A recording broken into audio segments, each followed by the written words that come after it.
I pospana, Zaspeću kako mi je. i umorna, Jedva hoda. Što?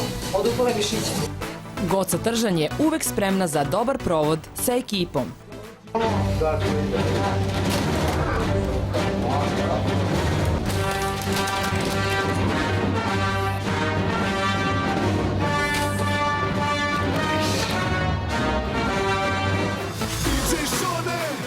A ekipa su DJ Šone i Čale Sale, najpoznatiji slovenački reper.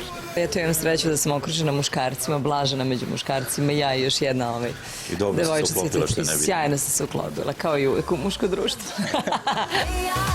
Pesma je pevljiva i lako ulazi u uši. Dali smo sve od sebe i Sale i Goca i ja i nadam se da će rezultat da se isplati na kraju. DJ Šone i Goca su zadovoljni kako su odradili svoj deo posla, a mladi Slovenac... Slovenac, kako ti misliš?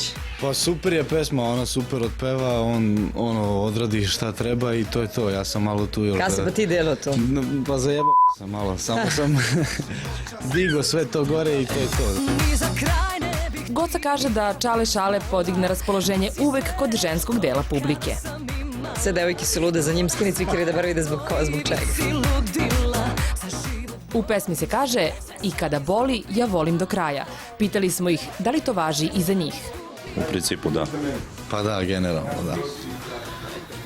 Šta tebe boli, majke ti? A te srce i duša te boli. Celo telo. Da. A onda je Goca dala savjet mladom kolegi iz Slovenije kako da se bori na srpskoj estradi.